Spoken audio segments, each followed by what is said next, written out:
the needed upgrades and renovation to Pali High. And that the archives, through the trumpet, high is 100 knots.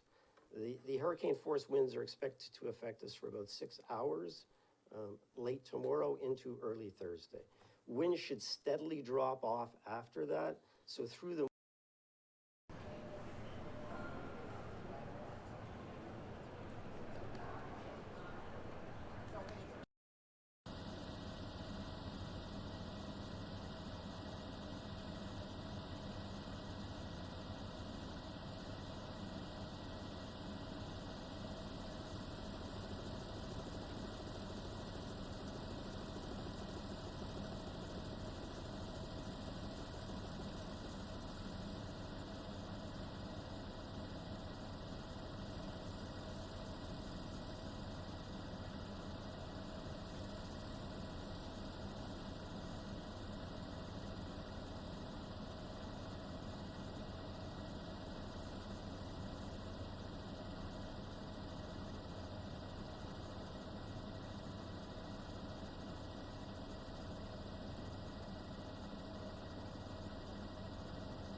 Senator Schumer previously shut down the government for over a month in a failed attempt to stop President Trump from securing our southern border. During that time, food safety inspections were stopped, permanent damage was done to some of our national parks, scientific research was put on hold, applications for small business loans became backlogged, the low-income folks, the elderly, and people with disabilities lost rental assistance and were forced to live in fear of eviction. And 300,000 federal employees who went without a paycheck for over a month were eventually paid for doing nothing, costing taxpayers $3 billion.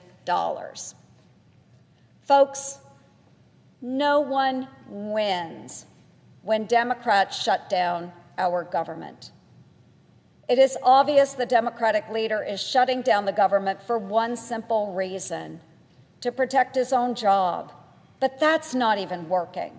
Just last week, the Washington newspaper Politico reported that across the country, the Democratic base is rebelling against Schumer's, quote, rudderless leadership.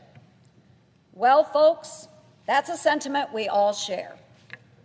From the far left to the right, there is widespread disappointment with Senator Schumer's inability to perform his basic duties, like doing his part to make sure our military gets paid on time and the government stays open. So on behalf of all Americans, for his rudderless leadership, his petty partisanship, and his silly shutdown shenanigans, the recipient of the Non-Essential Government Employee of the Year for 2025 is Senator Chuck Schumer. And with that, Mr. President, I yield back.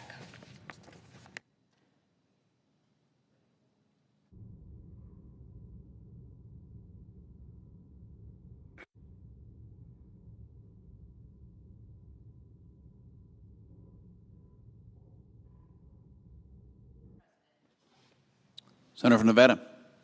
Thank you, Mr. President. Today, I'm thrilled to announce that one of the world's largest pharmaceutical manufacturers and one of the best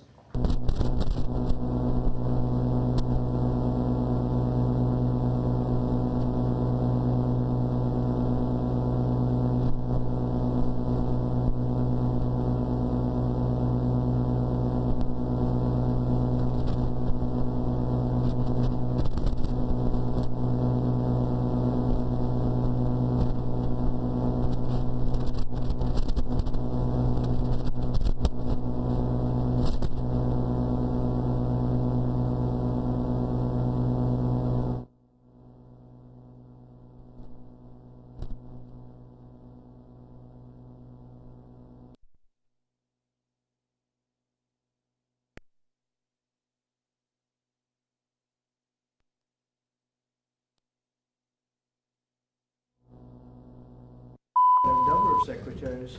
Secretary is Lutnick behind me, I hope? Where's Lutnick? He's over here, sir, to the right. You can get over here. I'm looking for Lutnick. Our great Secretary of Commerce. Good, I'm glad you're here. You would have been in trouble. Huh?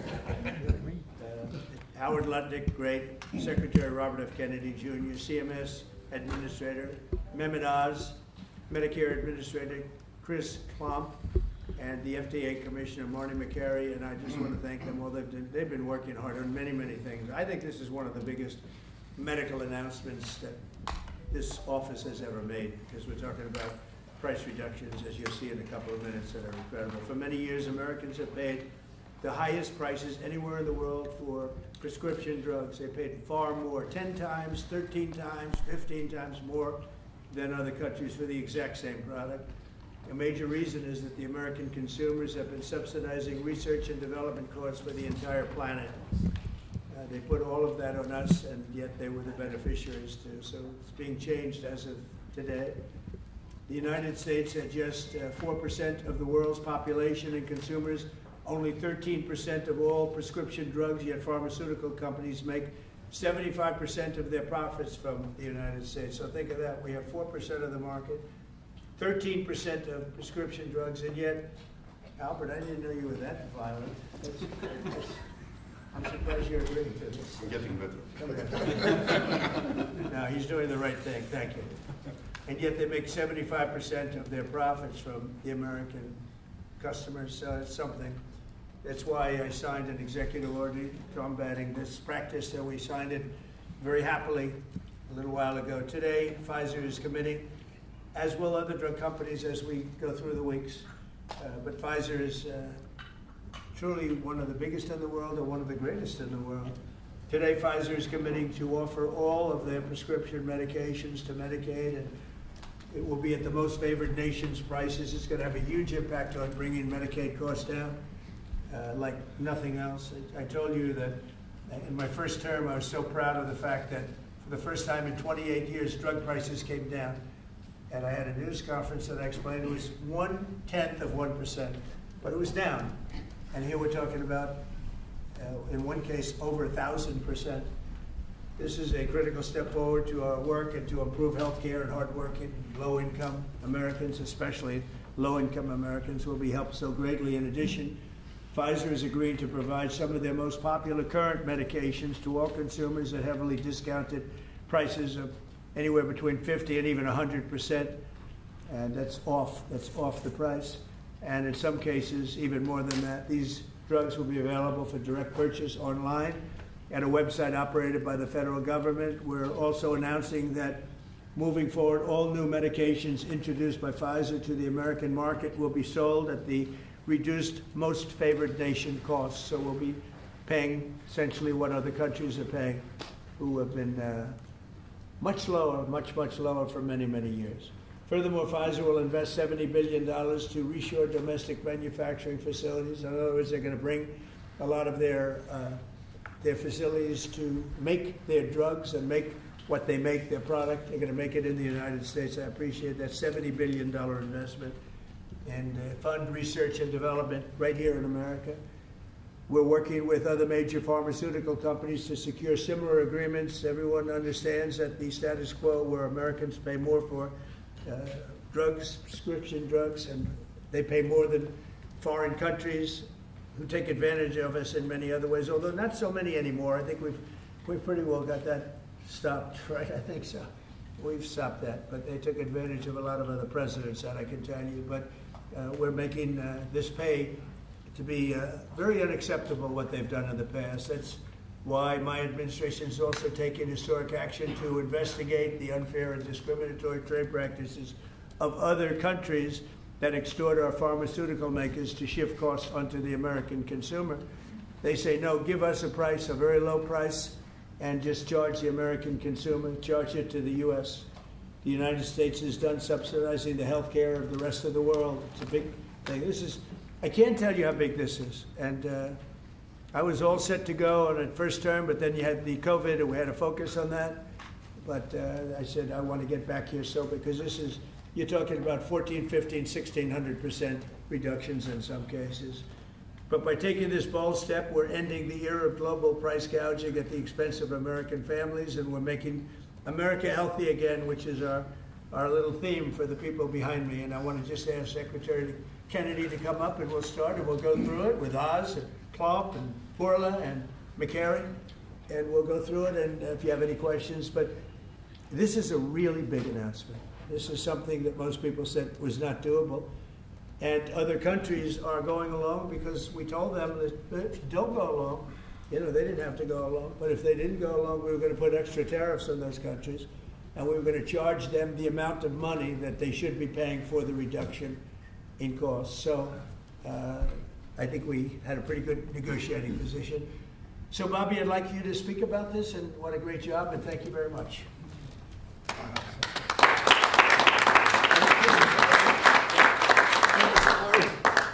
I thank a couple of people who aren't up here, Theo Merkel, Dr. Heidi Overton, who played key roles in this negotiation and helped make this happen. And also Inma Hernandez, who's not up here, but John Brook and Chris Klump, who were the people who were negotiating, in some cases, I think including last night, 24 hours without any sleep. This would not have happened without President Trump's leadership. I told my son last night, we're all under secrecy about this, but I told my son late last night, a 27-year-old son, Connor, who's a very liberal Democrat, I told him this was happening, and he just paused for a minute, and he said, "Thank you, Dad, I'm so proud of you." Because this is something Democrats have wanted for 20 years, Republicans have wanted for 20 years. Everybody said they're going to do it. Nobody has even taken a step towards doing it. And the reason was because it was such a daunting task. And, even all of the negotiators, I also want to thank Howard Lutnick. This would not have happened without him. But even all of the negotiators here and all the people on at HHS and at the White House team, all we could see was all the reasons that this couldn't happen. Everybody had tried. Nobody could make it happen. And it was President Trump alone who, with his doggedness, his persistence, he saw this clearly in a way that none of us other, in its most simplest terms. Why are we spending more on this country than any other country? Why are we spending 75% of the revenues that come to the pharmaceutical industry? We're doing all the research, and everybody else is riding on our slipstream. And President Trump I would say, harangued and harassed us to make this happen. I was getting calls at 11:30, 12 o'clock at night. Oh, are you asleep? And you got to get MFN done. And at one point, Dr. Oz told me I can't take the president's calls anymore. I have a lot of reasons. My wife has a lot of reasons to say to me about different things that happen in my life. Doesn't that give you anxiety? And I say, I don't get anxiety. This gave me anxiety. Oh, thank you, President Trump. It would not have happened without you. This is real leadership. It's a president who has a vision and makes that vision happen. And I can't think of any other president of the United States who could have done this in our history. I'm very grateful to you. This is an extraordinary benefit. The American people, thank you for your vision, President Trump, your bold action, your unwavering commitment to health and well-being of the American people. Never has a president stood up so bravely for the American people with respect to health care. And by the way, I forgot to thank Albert Burla. Albert and I have had a long history of antipathy and antagonism toward each other. But I have to say his leadership in this took tremendous courage. And he really created a template for corporate responsibility, for putting public health ahead of his individual interests. So I'm very, very grateful to you for that, Albert. Under the leadership of President Trump, the U.S. government is now acting as a tough negotiator on behalf of the American people. Today is about fairness, it's about equality, it's about giving hope to those who are trying to stay healthy, who are managing illness, and who are fighting for their lives. We refuse to make the most vulnerable citizens continue to pay an unthinkable price for the world's pharmaceutical breakthroughs, which we pay for. This policy is a shield for the chronically ill who have carried the burden of high drug costs for far too long. It's a signal to every American family that we're finally putting their health and financial security first. And it sets a new standard, one that says we won't write blank checks to the drug industry any longer. No family should ever be forced to choose between filling a prescription and putting food on the table. Americans should not be gouged paying 300 or 400 or 1,000% more than people in other countries for the exact same drug, many times manufactured in the same factory in New Jersey and sold in Great Britain for 1/10 the price that it's being sold for here.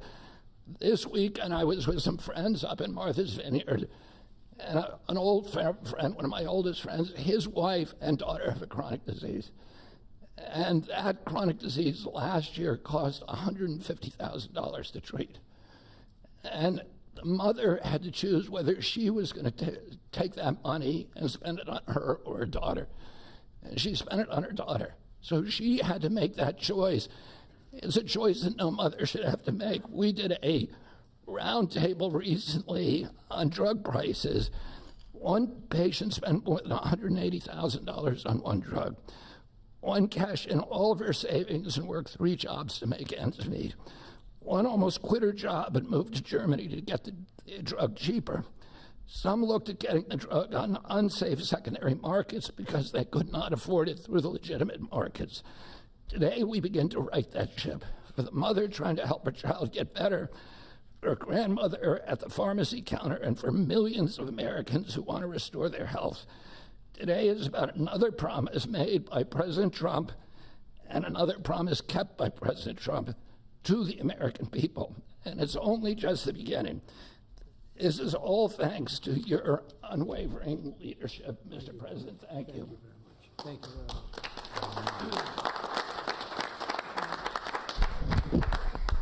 much. There is a fine line between vision and hallucination. People have to follow you for it to be a vision. And President Trump, you made a lot of people following you, an idea that most people thought was not possible, even remotely.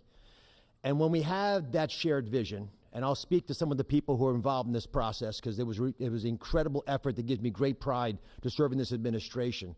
And the fact that it did not leak is also an issue of pride for us, because these were tough challenges. And Albert Bourla looks very calm up here and cat-like, but he is ferocious when you get him in a negotiating room.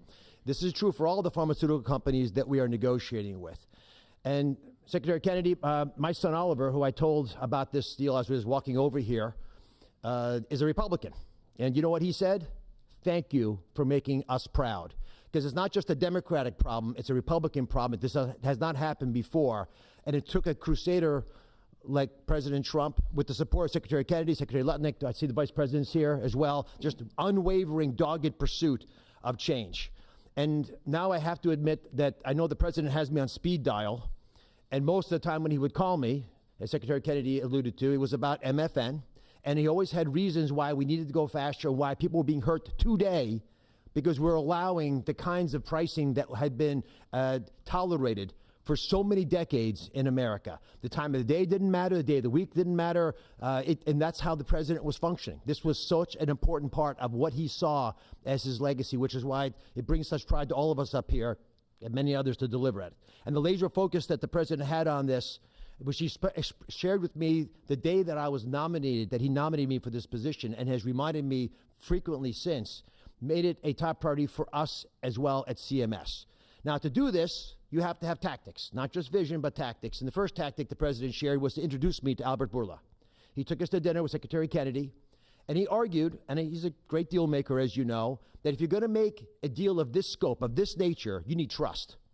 So the president lit the kindling. He got the embers going, but he needed us to nurture that beginning of a fire so they would blaze into what today we can announce as the grand deal, one of the greatest ever, certainly in the space of pharmaceuticals.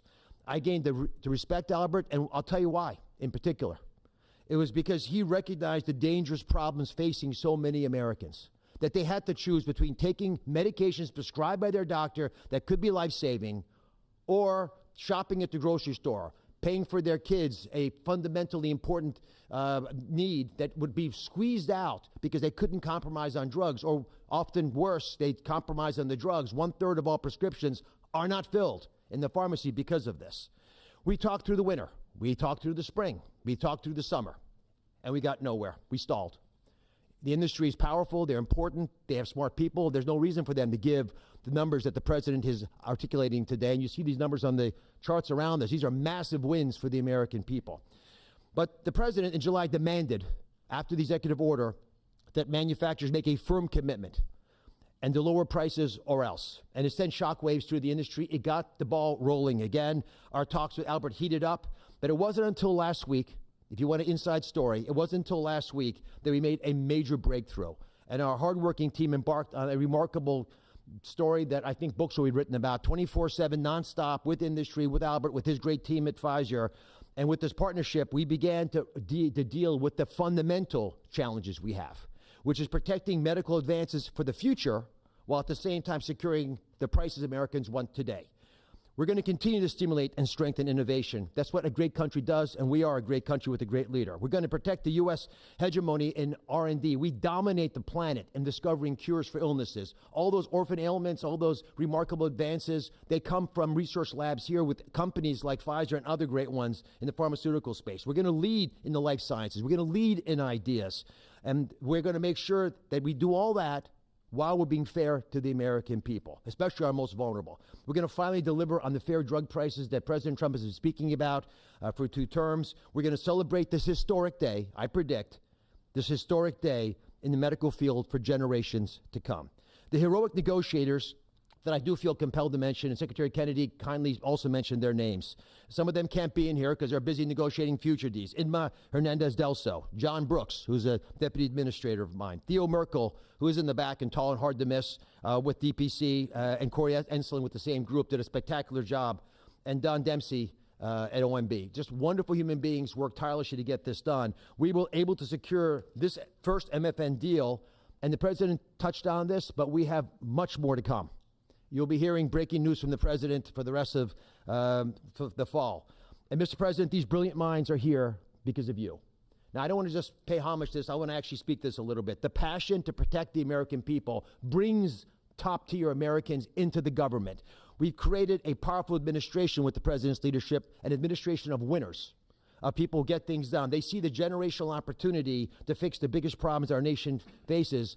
And the person who led this negotiation, Chris Klump, embodies this seal. Now, Chris Klump came to visit Secretary Kennedy and I the very first day we were looking for staff to try to bring in the government, and neither of us really had an idea of how challenging this might be.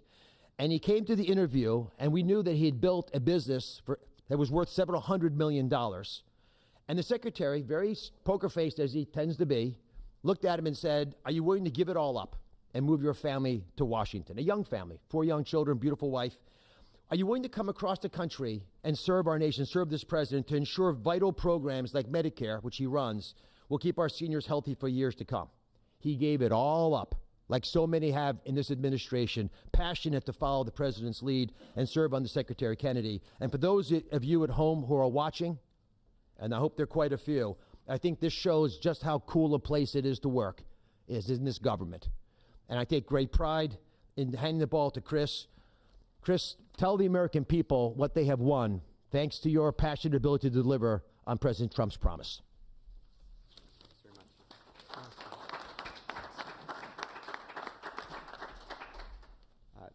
Thank you, Mr. President. You have enabled something that as recently as last night, nearly everyone has said was impossible. And Secretary Kennedy and Administrator Oz, thank you for having trust in us as a negotiating team to drive this forward on behalf of the American people. It is an absolute honor and privilege. And Mr. Borla, to you and to the team at Pfizer, you have taken a step that I think few appreciate, requires a level of courage to change something that for decades administrations have tried. And there was no incentive rationally for you to do, and yet you've done it because you recognize the opportunity to align your economic interest with the social interest of the American people, and we are grateful. Today is historic, as has been discussed. This is a major win in the battle for affordable health care and affordable drugs. As the President said, on average, we pay nearly 3 times what the rest of the wealthy world pays for branded pharmaceuticals. And yet we drive more than 50% of global R&D, 50% of revenues, nearly 70% of profits. It's unjust. It's morally unjust. And when this happens, we stifle innovation and we limit access for the most vulnerable people across the planet and in America who need these medications. And so the President directed us to make deals. That's what he does, and it's what we do. And all great deals, and this is a great deal, are rooted in principles. And this deal was rooted in the principle of fairness. Now, the President could have directed us to go to the poorest country on the planet and find the cheapest price for every single drug and bring that back to the United States and use the might of the government to insist that that's the price we pay. And that might have worked, actually, for just a little bit. But very quickly, it would have utterly destroyed innovation in pharmaceuticals. It would have destroyed American primacy in building life-saving medications. There are nearly 20,000 known diseases on the planet. We have treatments or cures for far fewer than 10% of them. So that would have been a bad strategy, and it would have limited access to those who need those medications the most. But he didn't call for that. He didn't call for 50% lower than the lowest price on the planet. What he called for was fairness. And that's a powerful principle, because we all grow up wanting to be on the right side of fair. And it allowed us to do what has not been done before, which is to call on manufacturers and ask them to be fair, and allows us to go to countries and ask them to pay their fair share in the battle against global disease. And that is the unlock for this great deal. Now, it's my privilege to talk just for a few minutes about the details of the deal. First, let's start with the definition of MFN. What do we mean by that? This is not made-up list prices that have often been quoted in prior administrations, stuffed with fees and rebates. We're talking about we start at net prices, after fees, after rebates, the prices people actually pay here, the prices people actually pay in other wealthy countries. We then index to a basket of countries, wealthy countries, across the world. And we go drug by drug, and we look for the lowest price, and that becomes the starting point for what an MFN price is in the United States. And then we've built this principles of fairness on 5 key pillars, as we've talked about. Number 1, as has been discussed, direct access for patients at Trump RX, which is a site soon to be launched, available often at full MFN and always at lower prices than currently available. This is bypassing middlemen. It increases transparency. In many instances, prices are 80% lower than they are today. No more Canadian detours to purchase drugs more inexpensively at our neighbor. You do it from home. You do it a click. This is American ingenuity outsmarting the system. Number 2, The president was very clear to us and directed us to ensure that we secured the lowest prices for the most vulnerable Americans, those who are served by Medicaid. So we focused there first. So Pfizer will be putting virtually all of its portfolio of drugs at MFN prices available to Medicaid in the near future. This safeguards the program. This ensures that this program lives as a lifeline without undue burden on the taxpayer for those who need it most, for our vulnerable Americans whom we are charged morally to care for. The third principle is about future-proofing fairness. This is the idea that Pfizer has committed, as are other manufacturers, that they will not launch a new drug for commercial, Medicare, Medicaid, or cash pay markets at a price that is higher than the other wealthy world. Now, they are free to price their drugs wherever they want. These are not price caps. These are not price controls. They can price however they'd like. We're simply asking them, and they are committing not to undercut us in other countries. This is an essential principle. This allows us to retrain other countries to appropriately value innovation for their citizens, to appropriately understand what fair share means, to contribute global R&D. This allows us not to compromise access for those who need it most. And this is a powerful commitment. The fourth principle is around shared savings. As our commerce colleagues and as our U.S. trade representative colleagues succeed in encouraging other countries to pay more for existing medications, a portion of that will go to fund additional R&D. And a portion of that will repatriate back to the United States to offset prices, lower prices further for Americans on those existing drugs.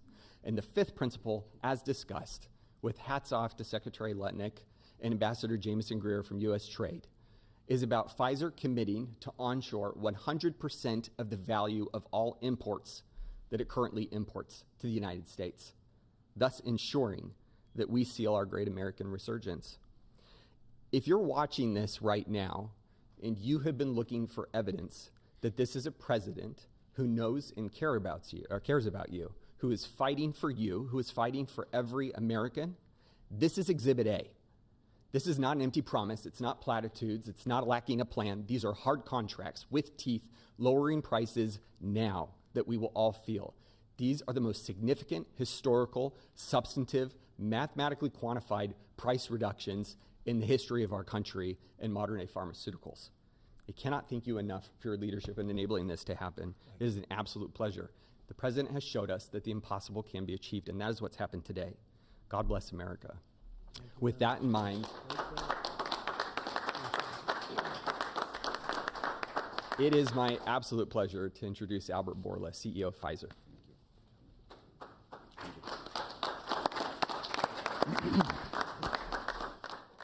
Mr. President, what an honor to be here today in this office to announce a landmark agreement. I think it's an historic day. Is this the coolest office? He has a beautiful office, but the Oval is the coolest, right? What do you think? I think by far. And I have seen other presidents' offices. There's nothing like that. Yeah, it's good office. Yeah. So it's an historic day because I think today we are turning the tide and we are reversing an unfair situation. For years, other rich nations refused to pay the fair share for the medical innovation. And as a result, Americans had to assume disproportional cost on their shoulders. This situation, we all knew, is not sustainable. This situation is a situation that many wanted to change, but no one could. This is changing today with this agreement. In July, the president sent to me and other heads of pharmaceutical companies a letter. And over there, he articulated 4 specific requests.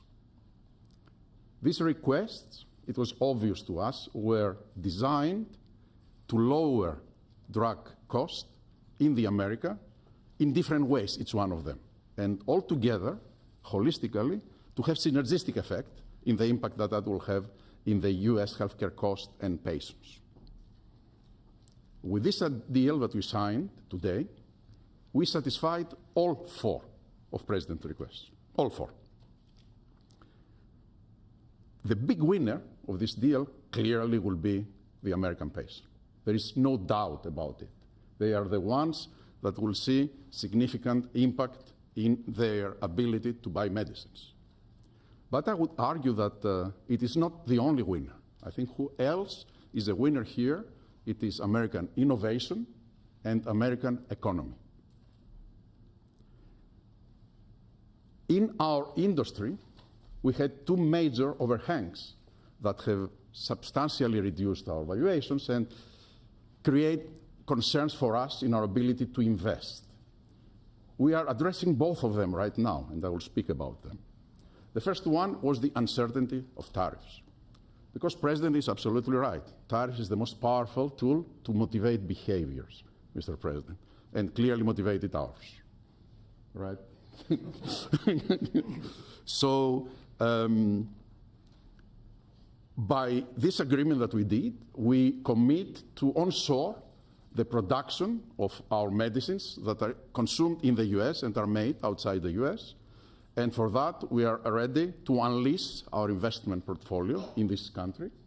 And the President graciously gave us a 3 years grace period that we will not be subject to the 232 tariffs, as long as, of course, we move the products here. That's one. The second overhang in our industry was this uncertainty. What will happen with the framework of pricing in the country? Because this uncertainty, it was what was holding people from investing in the pharmaceutical industry, which resulted in significant reduction of our multiples. Actually, our multiples are at historical low. Well, now we have clarity about what is the framework for the US pricing. Read the letter of President Trump, read the 4 points, and this is the framework. And we will abide to that, and going forward, this is how things will be priced in the US and abroad. We are ready to invest, as the President also mentioned, $70 billion in the next few years from Pfizer in manufacturing and research in America alone. I really think this is an historical moment because also I can put that behind us and focus on the things that I want to spend my time, cancer treatments, to bring better obesity medicines, to bring better vaccines, to bring things that people value. And thank you for allowing us to do that. I want to thank Secretary Kennedy. I want to thank Secretary Latnik. Your leadership helped us to pull that together. You are the masterminds of everything, and without the brilliant way that you designed the whole thing, we wouldn't be able to make it happen. But you were even more brilliant because you had someone in your team that he was the driving force behind everything. And I don't have words to thank you for your integrity. And it is what you have said. We created trust from day one. And that was the most important thing that allowed us to be able to pull very difficult negotiations. Of course, also I want to thank the US trade representative, who is also heavily engaged, and he's probably the first trade representative that I have seen that cares about our industry and cares to do something about unfair situations out there, but more than anyone else. Mr. President, I want to thank you, for your leadership and, frankly, for your friendship. Thank you. Albert, thank you very much. Great job. Great job. Thank you, Mr. President. The growth of drug spending, that is, the increase in drug pricing, is the fastest and biggest increasing area of healthcare spending. So today's announcement has incredible implications for healthcare spending in the United States. And today marks the beginning of the end of the great American ripoff. And it also marks the beginning and the end of a great American tragedy, something I've seen as a physician at the bedside. Patients getting spun up into a financial rage, doing GoFundMe campaigns online, sending repeat reminders, asking people to donate, getting their churches to pass the offering plate from pew to pew, Sunday after Sunday, to try to get enough money to pay for a drug in the United States, a drug that's 5 or 10 times more expensive than the same drug in France or Germany or the UK. People get spun up, and it's a tragedy. Having cancer is hard enough. Getting spun up into a financial rage in order to try to get the money to pay for treatment makes it so much harder. 37% of people who go through cancer care say in the end that the financial toxicity makes them want to avoid or delay care in the future. That is, they're done with it. They're done with the system. That's how toxic financial toxicity can be. And for what? For what? So the U.S. can finance the R&D of the world? Well, that ends today, thanks to President Trump. So we want to see R&D. We want to see American pharmaceutical companies thrive. We want to see pharmaceutical companies that do business and manufacture in the United States thrive. At the FDA, we're doing our part. If you're going to equalize your price to that of other wealthy countries, we're not talking about Zimbabwe. We're talking about Germany, France, UK, Japan, other wealthy countries, the OECD countries. If you equalize your price, then we're going to put your future applications at the front of the line. A voucher to get a review in weeks has a market street value of about $500 million because every day is money when it comes to getting a drug approved. And so if you meet one of the president's national priorities stated very clearly, moving manufacturing to the United States, meeting a large unmet public health need, or equalizing your prices. We're the largest purchasers of drugs. We deserve the best prices. And so we're going to do our part. And if a generic company makes their drug in the United States, that application is going to move to the front of the line as well. And if you're going to build a plant in the United States, our FDA inspectors will walk through that plant during the construction phase, something never done before, so that it's ready on day one. So thank you, Mr. President, for your leadership. They said it couldn't be done, and here we are. Thank you. Chris, you may want to go up and just show one of the boards about how quickly the prices come down. And these are small examples. We're going to have it over 1,000% in some cases. You'll see that during the week. But we just picked out 4 at random, and you see the kind of numbers. Bobby and maybe Albert, good. We picked 4 examples, but I want to be totally clear. These are not the only 4 examples. And as the president mentioned, this is not the only agreement. It is the first. It's a historic agreement. There are many to come, and we're excited to talk about them. And that means hundreds and hundreds of drugs. We are not exaggerating when we talk about reductions of up to 80%. We give you 4 examples here. One for dermatitis. The new price at MFN results in 80% reduction to what's available today. One in postmenopausal osteoporosis, 85%.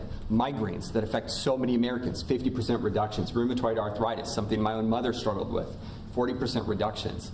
This is about access. This is about ensuring Americans have access to life-saving medications. These are real prices. These are net prices. They're not made up. They're not funny numbers. Thank you very much. Great job you've done. Everybody here has been incredible. We've been standing here talking about the Make America Healthy Again a lot lately, and I think our meeting the other day was excellent on a thing called Tylenol. That was a very important meeting. I think that was a very important meeting. And this, in terms of pricing, it's going to be great for Medicare, Medicaid, Social Security. It's going to be great for everything because your medicine costs are coming way down. We have some examples that I think we'll be able to show you next week of over 1,000% in some cases, where a pill that cost $10 in London was costing $130 in New York and various other places within the United States. And the same thing with Canada. People would go to Canada, they'd go to Mexico, they'd go to other places to buy drugs. They don't have to do that anymore. So we have favored nations. So that's what we have. And it's one of the biggest days I think anybody will ever have. We're talking about massive numbers, and the numbers are going to get even better with a little time. And I will say, Albert, I think that the drug companies are going to be the same. You're going to, the world, we're really competing against the world, so they have more people. So we'll come down a lot, and the world's going to go up a little bit. And the end result is you're going to, I think, do the same business pretty much. Maybe you'll figure a way to do more business, I think, knowing you. But I think the drug companies, we're going to come down a lot, the U.S. The U.S. will come down a lot. But the world, many more people, is going to go up a little bit. And it equalized, and it's a great tribute. And I want to thank everybody up here. J.D., thank you for all of your help, too. And Howard, great, really great job. Thank you all very much. Do you have any questions? How about we focus on this? It's so big, let's focus on this. Mr. President, please give us a timeline. Yeah, Mr. President, first of all, this kind of goes along with your America First campaign promises for lowering health care costs. On a day that it seems like we're going into a government shutdown led by Democrats on the premise of providing health benefits to illegals, this seems to your move here is a stark contrast to that. Could the same principles that you did today apply to health insurance, to maybe lower the cost of health insurance? Many Americans are kind of struggling with that. We're working on just that. A little different group, but we're working on just that. It could, I don't know to this extent. You know, we have a pill, one pill in particular we're going to show you next week. It sells for $10 in other countries and $137 in the U.S. And that's coming down now to probably $15 or $18. They'll go up to 18. I think that's pretty much right, Albert. It's not you, but they'll go up to 18, and we'll come down from 135 or whatever down to 18. I mean, that's a massive number. Remember, I was the one that held a news conference because I lowered drug prices by 1/4%. I think it was 1/8 of 1%, but it was the only one in 28 years that brought drug prices down for the year. But it was a very small number. Now we're talking about you're going to see one over 1,000%. Look at these numbers. So, and this has a big impact, even on the discussion that we'll have with Chuck Schumer, who was here yesterday, along with a very nice gentleman who I didn't really know. You know who I'm talking about. The two of them came, and we had a good discussion, and we're going to see what happens. We're going to see what happens, but this has a huge impact on that because these numbers are going to bring Medicaid. We talk about Obamacare. Obamacare is a failure. Obamacare is not good. It's there, but relative to other health care programs, it's in the lower 20%. It's not good. And I asked the Democrat representatives, what do you think about coming up with a better health care? This actually allows you to do that because the cost of prescription medicine is a very big, more than 50% the cost of what we're talking about. So we might be able to do something like that. This is one of the biggest news conference from a medical standpoint that I think has ever been had by any administration. Yeah, please. Thank you. I'm curious, where are the other companies other than Pfizer? Are you expecting them to come along later? They're all with us. And I was honored to have Albert be the first. He's done a fantastic job with, as you know, with the COVID. He did a fantastic job with a lot of things. He's a leader, and Pfizer is right at the top. You know, it's there. Eli Lilly has been fantastic also, your friend, my friend. And they're all coming in over the next week. We're making deals with all of them. And I said, if we don't make a deal, then we're going to tariff them an extra 5, 6, 7, 8%, whatever the difference is, and we'll take it that way. So we took away the advantage by the fact that we have tariffs. We took away the advantage that they would have of just saying no, and we couldn't do anything about it. If they do that, what we do is we'd put a tariff on them of an equivalent amount, and we take it that way. And nobody wants to play that game. So they're going to be, they're all going to be good. We didn't have to mention that to Albert. Well, maybe I whispered it to him very slightly, you know. We had to give ourselves a little bit of an advantage. But the tariffs played a big role because they know that's what's going to happen. President Trump. You mentioned the exemption of the 232s, but can you share a timeline for when we can expect the results of that 232 investigation? Let Howard answer that question, please.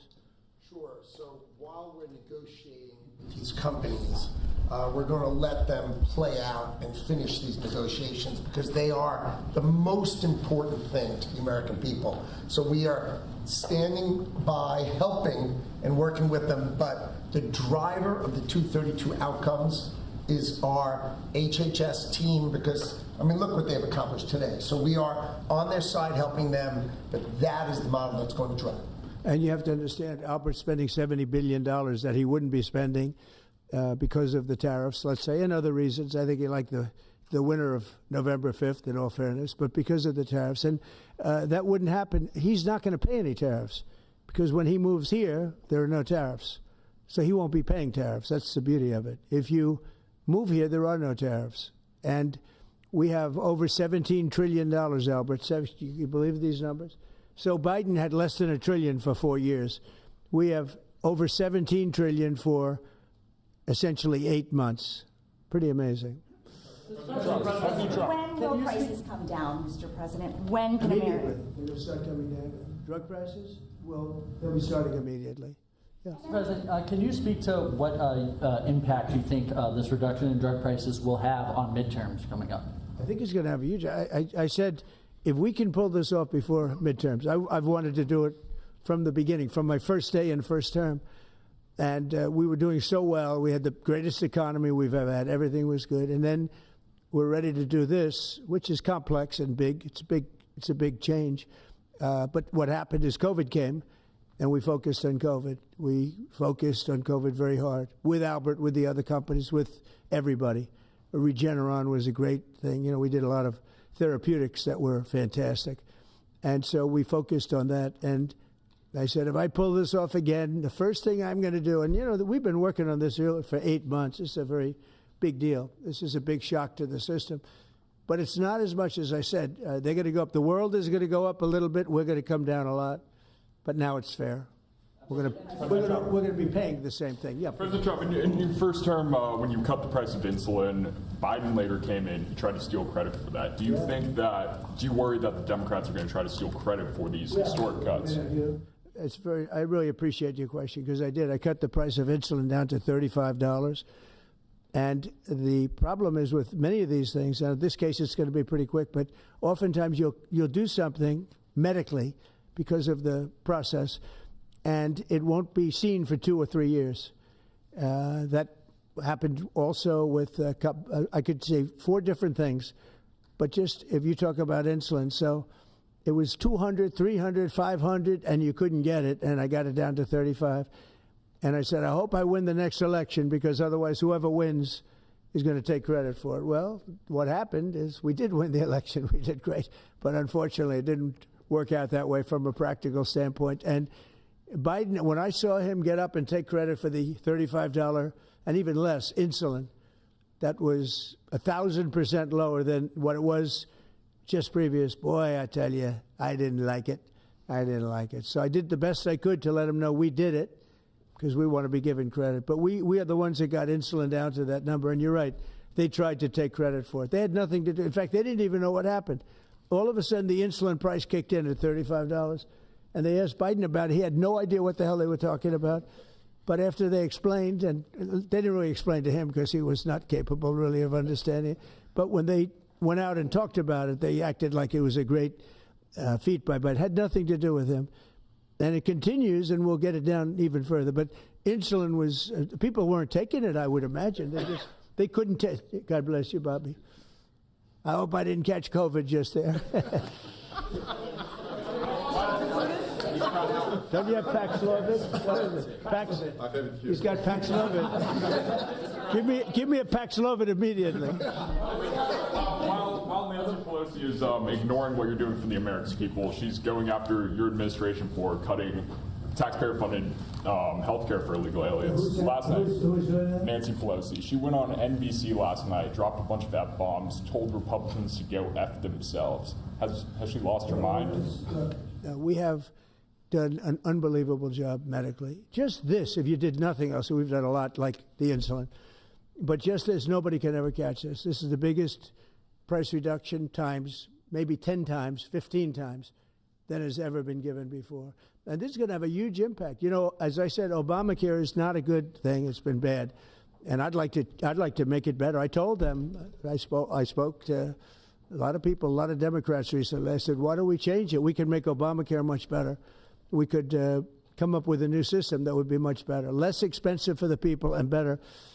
This is maybe the biggest breakthrough, because, you know, when you're talking about the prescription drugs, that's a big part of it. So we're going to look. This is prescription, but we're going to be looking at that. We could come up and through this whole thing, you know, because I don't know, we'll probably have a shutdown, because one of the things they want to do is they want to give incredible Medicare, the Cadillac Medicare, to illegal immigrants.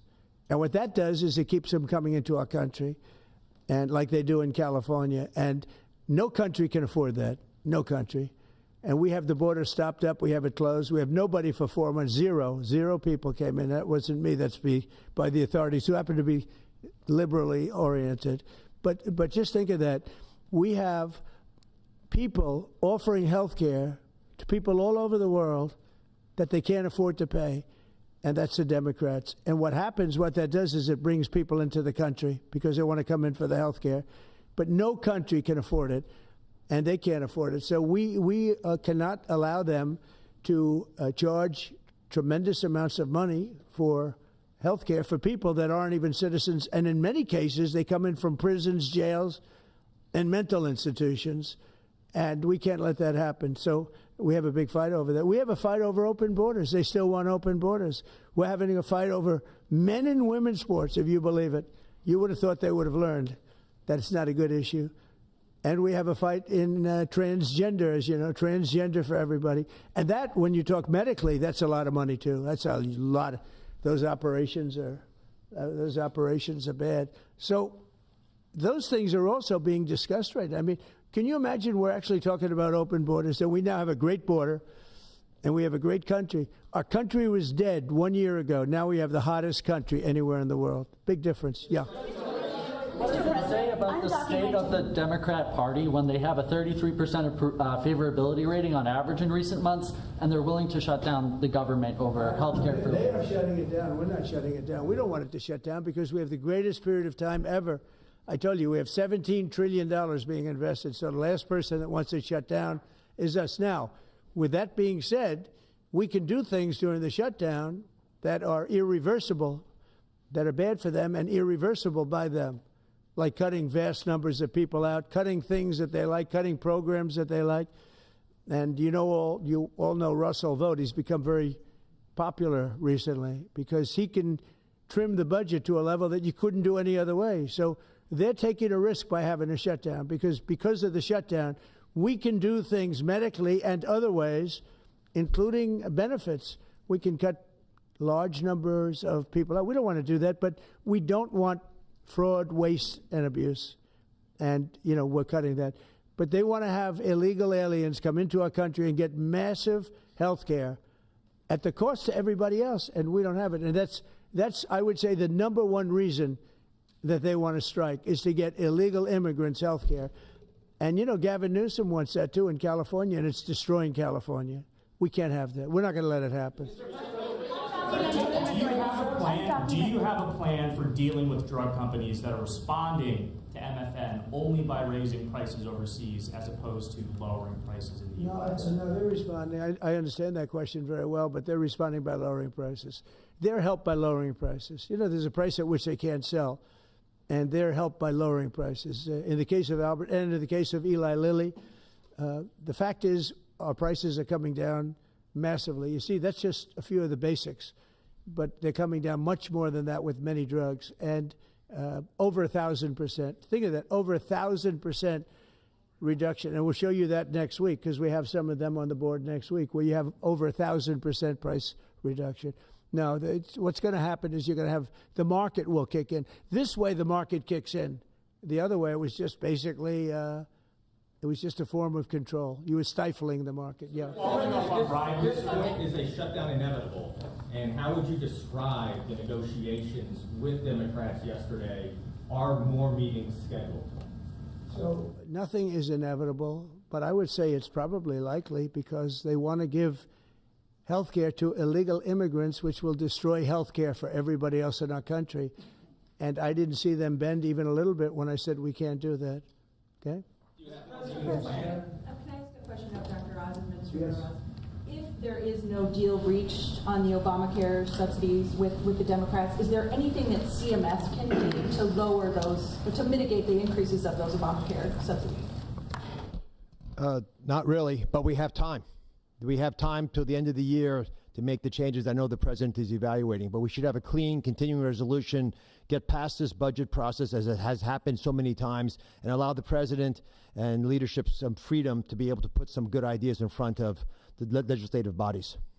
Mr. President, undocumented immigrants. We actually do have time for that. They're not eligible for the health care subsidies that Democrats are demanding. So can you clarify, what are you talking about when you say Democrats want to protect their health care? So when an illegal person comes in, a person who came into our country illegally, therefore breaking the law, and look, we all have big hearts. I have a bigger heart than you do. They're all breaking the law, and they're coming into our country.